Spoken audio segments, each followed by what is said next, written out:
Satish channel पर आज जो हम कवर करेंगे डेली करंट्स कवर करेंगे 22 जुलाई का, और ये सारे काउंट एग्जाम्स के लिए हेल्पफुल रहने वाला है। तो मैं आपका दोस्त हीरकनाथ विदाउट वेस्टिंग टाइम मैं नेशनल की तरफ ले चलता हूँ। थोड़ा वीडियो लेट आ रहा है, उसमें थोड़ा बिजी हो गया था इसके से। चलो पहले पढ़ लेते हैं हम करंट अफेयर्स, बाकी चीज़ें बाद में बात करेंगे। तो आर्कियोलॉजिकल सर्वे ऑफ इंडिया जो कि under the ministry of culture के अंदर आती है, इन्होंने डिक्लेयर किया है लंगपुई रुपोई, आई थिंक प्रोनाउंस सही कर रहा हूँ, लंगपुई रुपोई, ये जो है आपको मिजोरम में एक साइट मिलेगी। क्या साइट है ये? मैन हिल साइट है। मैन हिल साइट एक यूरोपियन स्टाइल में एक जो है ऐसे वर्टिकल जो है वॉल बनाया जा रहा था। तो इस साइट को जो है डिक्लेयर किया गया है as a archaeological site of India, ठीक है। या तो सेकेंड मैनहिर साइट डिक्लेयर किया गया है। इससे पहले जो साइट था वो भी मिजोरम में था, और अब जो है ये सेकेंड साइट बना है, ठीक है। और इसको डिक्लेयर किया गया है under the ancient monument and archaeological site and rename act 1958 के अंतर्गत। ये चीज़ थोड़ा ध्यान देना, ये एक्ट कोई पूछेगा नहीं, वैसे चांस बहुत कम है, बट आपको ये पता होना चाहिए कि इसके अंतर्गत किया गया है। और बाकी ये जो है सेकेंड साइट्स हैं, ये भी आपको पता होना चाहिए, सेकेंड साइट में ये आया है। और ये विलेज है, ये किसके नाम पे रखा गया है? ये आपको दिख रहा होगा, लंगपुई विलेज जो है, जो चंपाल डिस्ट्रिक्ट में है मिजोरम के। ये विलेज जो लंगपुई विलेज है, ये रखा गया जो चीफ थे मिजोरम के, कोई चीफ होंगे तो उनके नाम पे इस विलेज का नाम रखा गया। ये भी आप थोड़ा सा ध्यान दे देना। अगर बात करें सबसे ज़्यादा जो है इन टर्म्स ऑफ काउंटिंग, जो MNI काउंट है, इसका मतलब क्या हुआ? मूवमेंट ऑफ नेशनल इंपॉर्टेंस का जो आपको सबसे ज़्यादा काउंट मिलेगा वो आपको उत्तर प्रदेश मिलेगा, उसके बाद कर्नाटक मिलेगा, उसके बाद आपको तमिलनाडु मिलेगा, ठीक है। नेक्स्ट चलते हैं। नेक्स्ट आ रहा है लॉन्चेस के ऊपर। तो ये आ रहा है ministry of personnel public grievances and pension के द्वारा इन्होंने लॉन्च किया है national standard for civil service training institute 2.0। इससे पहले ही 1.0 चल रहा था, अब 2.0 लाया गया है, जिसके अंतर्गत कुछ चेंजेस किए, जैसे कि मॉड्यूल जो है उसको कम कर दिया गया है, 53 से लेके 42 कर दिया गया है, ठीक है। और बाकी बात करें कि ये इतना इंपॉर्टेंट है नहीं, ठीक है, ये इतना इंपॉर्टेंट है नहीं, तो इसलिए मैंने लिखा भी नहीं हूँ।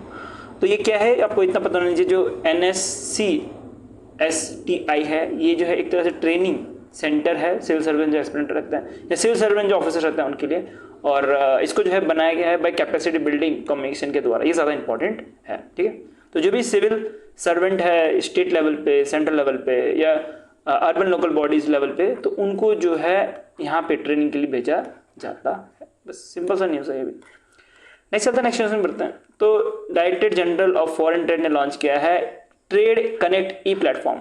ये क्या प्लेटफॉर्म है? ये कैसा प्लेटफॉर्म है? ये एक तरह प्लेटफॉर्म है, डिजिटल प्लेटफॉर्म है, जिसके अंदर जो MSME है वो इंटरनेशनल रिलेटेड जो इन्फॉर्मेशन है वो ले सकता है। क्या ले सकता है? इंटरनेशनल रिलेटेड जो इन्फॉर्मेशन है वो ले सकता है। और इसके अंदर इजीली एक्सेस होगा ट्रेड इन्फॉर्मेशन, जैसे तारीफ कितनी लगने वाली है, अगर इंटरनेशनल को सामान बेच रहा हो, कोई प्रोडक्ट बेच रहा हो, तो उसके साथ सर्टिफिकेट क्या क्या चाहिए, ग्लोबल बायर कहाँ कहाँ मिलेंगे, ट्रेड इवेंट्स ये सारे चीज जो है मिलेंगे इधर। इसके जो सर्टिफिकेट ऑफ ऑरिजिन भी इधर दिया जाएगा। इसका मतलब इंडिया से अगर वो बना हुआ प्रोडक्ट होगा तो उसमें जो है लिखा रहेगा मेड इन इंडिया करके।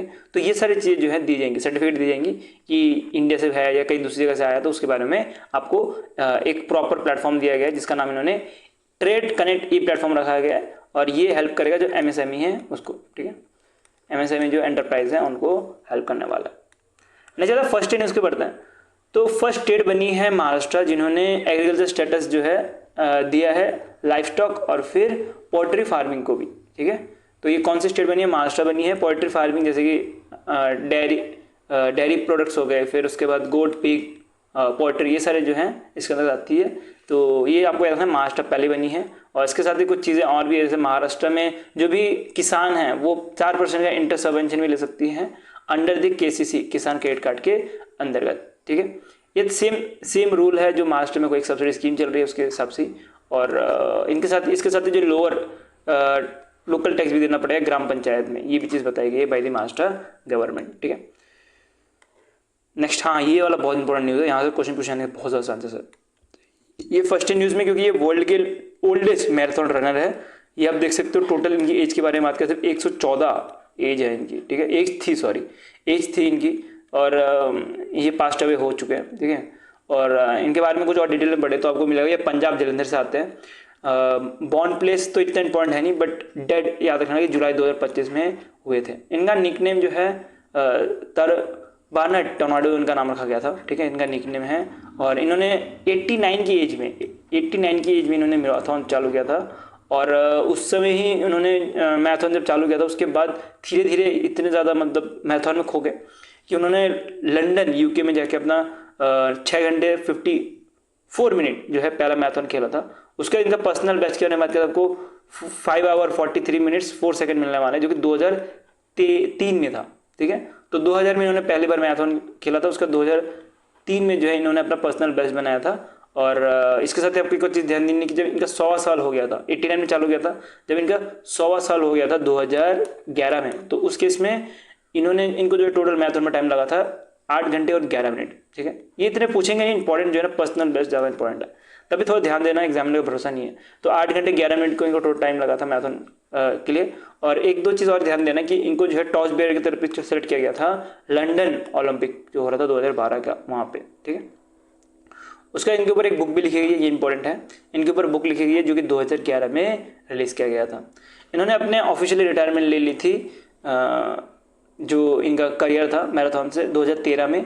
और after a race of 10 kilometre भागा था हांगकांग में, उसके बाद उन्होंने रिटायरमेंट ले ली थी, ठीक है। तो ये सारा का सारा डिटेल है जो कि यहाँ पे पढ़ने लायक है, कुछ पढ़ने लायक है नहीं, तो आप इस सबको पढ़ लेना, ठीक है। नेक्स्ट चलते हैं world first jet powered flying robot humanoid robot जो है, जो आपको मिलेगा इटालियन इंस्टीट्यूट ऑफ टेक्नोलॉजी ने बनाया है। और ये इटली बेस्ड जो है कंपनी है, बस इसमें इतना ही पढ़ने लायक है, इसमें उससे कुछ है नहीं। नेक्स्ट बैंकिंग अवेयरनेस में बहुत ज़्यादा इंपॉर्टेंट न्यूज़ है। बैंकिंग अवेयरनेस में देखा जाए तो NSDL जो पेमेंट बैंक है इसको ऐड कर दिया गया है RBI के जो सेकेंड शेड्यूल है इसके अंतर्गत। और कौन से सेक्शन के अंतर्गत 42(6)(a) के अंतर्गत ऐड किया गया। अब क्या होगा कि अब जो ये पेमेंट बैंक है ये बन जाएंगी शेड्यूल बैंक, ठीक है, NSDL शेड्यूल बैंक बन जाएंगी। और इनको कुछ कुछ फैसिलिटी मिलेंगी RBI की तरफ से, जैसे कि RBI का जो बैंक रेट है वहाँ से वो पैसे बोरो कर सकते हैं, ठीक है। ये शेड्यूल कमर्शियल बैंक और शेड्यूल बैंक में थोड़ा कंफ्यूज मत होना, ठीक है, ये याद रखना कि शेड्यूल बैंक बने हैं तो शेड्यूल बैंक में दो ऑप्शन होते हैं, या तो कमर्शियल बैंक बनता है या तो कोऑपरेटिव बैंक बनता है। बट ये देखोगे तो कुछ अलग ही सिचुएशन है जिसके अंदर ये शेड्यूल पेमेंट बैंक बने हैं, ठीक है। तो इनका जो भी पैसा है, जो भी पैसा अगर बोरो करना चाहे तो अब RBI से कर सकते हैं, जो कि पहले नहीं कर सकते थे क्योंकि अब शेड्यूल बैंक बन चुके हैं। तो जो रेपो रेट है उसके बेस पे पैसा जो है बोरो कर सकते हैं। और इनको जो भी डिफरेंट RBI की तरफ से रूल्स और रेगुलेशंस बैंक को फॉलो करने पड़ते हैं, शेड्यूल कमर्शियल बैंक को फॉलो पड़ते हैं, वैसे इनको भी करने पड़ेंगे। कुछ eligible for the equity refinance भी कर सकते हैं। उसके साथ इनको मेंबर भी बनाया गया है क्लीनिंग हाउस का, ये भी एक बेनिफिट है इनका कि इनको मेंबर बनाया है क्लीनिंग हाउस का, तो पार्टिसिपेट कर सकते हैं पेमेंट और सेटलमेंट सिस्टम में भी। और अब जब इनको शेड्यूल में रख दिया गया है तो इनको ये जो बैंक है NSDL बैंक, इस पे ऊपर लोगों का ट्रस्ट भी होगा। अब इसका जो है शेयर वेयर भी बढ़ेगा, तो ये भी एक बेनिफिट रहने वाला। अगर बात करें कि शेड्यूल बैंक बनने के लिए जो है मिनिमम पेड अप कैपिटल जो है 5 लाख रुपए या उससे ज़्यादा का होना चाहिए। और बाकी चीज़ें हैं कि जब भी कभी बैंक को अगर बनना है, शेड्यूल बैंक नॉर्मल अगर पेमेंट बैंक के बारे में बात करें या कोई बैंक के बारे में, तो उसको पहले तो रिटर्न में RBI के पास लिखना पड़ता है, उनको सेकंड शेड्यूल के अंतर्गत आना है, उसके बाद जो है उनको लाया जाता है, ठीक है। बाकी जो लोग हैं उनका देख के, जो कस्टमर हैं उनको कोई हार्म ना हो बैंक के ऑपरेशन के लिए, तो वो सब देख के हुए जो है RBI शेड्यूल के अंदर रखा जाता है 1934 के अंतर्गत, ठीक है। नेक्स्ट लाइसेंस के ऊपर बढ़े। दी wealth company asset management holding private limited, इनको जो है म्यूचुअल फंड बिजनेस करने के लिए SEBI के द्वारा अलाउ कर दिया गया कि अब जो है ये म्यूचुअल फंड बिजनेस अपना कर पाएंगे। और ये यंगेस्ट AMC बने, जिसे ध्यान देना, AMC मतलब AMC का मतलब क्या रहता है, एसेट मैनेजमेंट कंपनी जो है बने, जिन्होंने 74.41 ट्रिलियन म्यूचुअल फंड इंडस्ट्री में एंटर किए हैं इंडिया के, ठीक है। ये छोटा सा न्यूज़ है, इतना कुछ इंपॉर्टेंट है भी नहीं। नेक्स्ट चलते हैं अनुरम पॉपटेक, एक तरह की अभी के टाइम पे small and medium real estate investment trust बनाई गई है बाय दी SEBI। अब ये क्या काम करने वाली है, अब देखो यार क्या रहता है कि प्रॉपर्टी बहुत महंगी रहती है, तो प्रॉपर्टी महंगी रहती है तो लोग अगर प्रॉपर्टी में पैसा लगाना चाहे तो नहीं लगा पाते, तो क्या काम करता है SEBI, या तो मैं बोलूँ SEMEIT जो है, इसका काम रहेगा कि आप अगर प्रॉपर्टी पैसे नहीं लगा सकते तो एक प्रॉपर्टी रहेगी जिसमें मल्टीपल लोग जो है पैसे लगाएंगे, जस्ट लाइक म्यूचुअल फंड।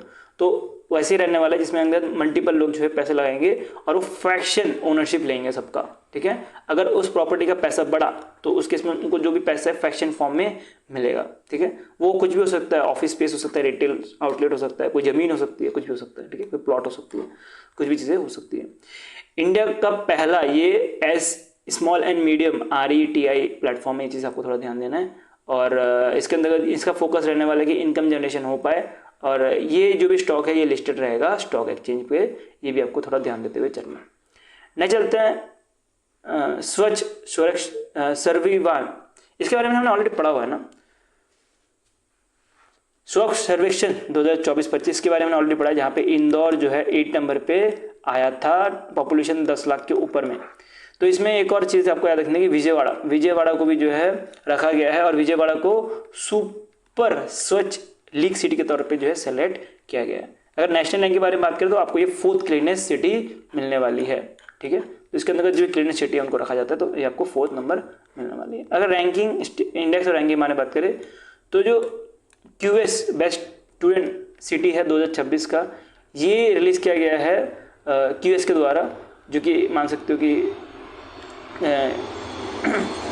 कि जो कॉलेजेस है, ठीक है, जो भी स्टूडेंट है वो किस तरह जो है उनकी सिटी की लाइफ है उसको जो है रैंक करता है।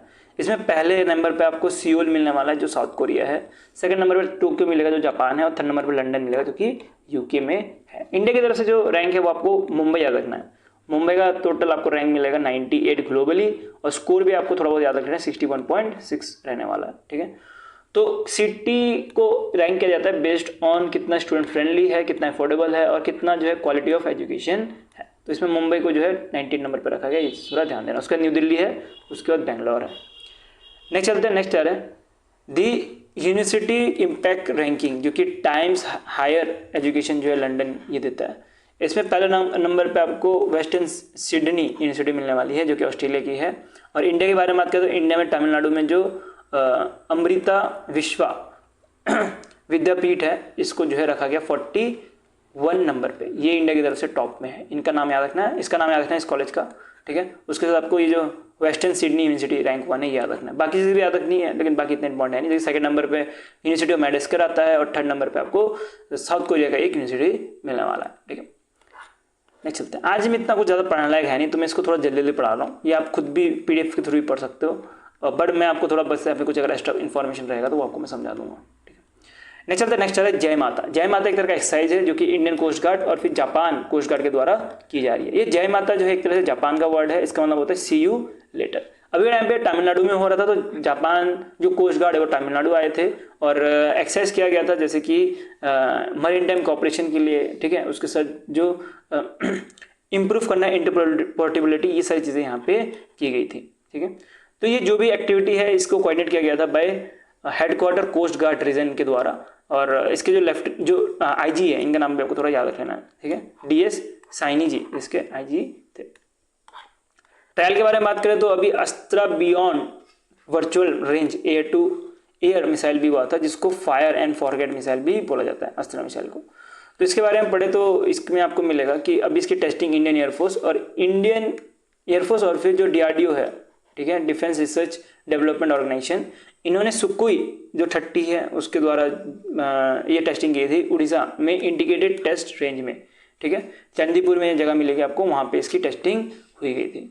इस टेस्टिंग में जो है RF सीकर यूज़ किया गया था। RF सीकर क्या है कि RF सीकर जो हेल्प करता है कि चीज़ों को इंडिपेंडेंटली डिटेक्ट करना और फिर उसको ट्रैक करना, उसको लॉक करना, ठीक है। कि अगर कोई टारगेट मूविंग टारगेट है, A पॉइंट से B पॉइंट में जा रहा है, तो इसको अगर एक बार लॉक कर दिया तो इसके ऊपर अटैक होगा ही होगा। उसमें कुछ फर्क नहीं पड़ता कि वो अटैक A पॉइंट से B पॉइंट में चला गया, तब भी जो है उसके ऊपर अटैक होगा। तो इसको बोला जाता है फायर एंड फॉरगेट रॉकेट, इसलिए इसको बोला जाता है, इस तरह को जो है बोला जाता है फायर एंड फॉरगेट, कि एक बार अगर फायर कर दिया उसके बाद भूल जाओ, वो आपका टारगेट पे लगेगा ही लगेगा। RF सीकर, ठीक है। नेक्स्ट चलता है डिलीवरी के ऊपर। तो अभी एक इंजन है GE404 इंजन, ये हॉल को सौंपा गया है बाय जनरल इलेक्ट्रिक आपको US की एक कंपनी मिलेगी जिन्होंने हॉल को जो है सौंपा है GE404 इंजन, और ये तेजस जो फाइटर जेट है उसके लिए सौंपा गया। अब 2 तरह के रिटायरमेंट्स है, उसको कवर करते हैं, बाकी वीडियो एंड करते हैं। एक तो रसल के बारे में पता होगा, वेस्ट इंडीज़ के प्लेयर हैं, तो इन्होंने रिटायरमेंट 37 की एज में जो है अनाउंस कर दी गई है। और ये लास्ट मैच जो है इन्होंने ऑस्ट्रेलिया के साथ खेला था, तब इन्होंने किया था। ठीक है, तो इन्होंने सारे के सारे इंटरनेशनल मैच से जो है रिटायरमेंट ले ली है। नेक्स्ट चलते हैं, नेक्स्ट अदिति चौहान मिलने वाली है, जो फुटबॉल प्लेयर है।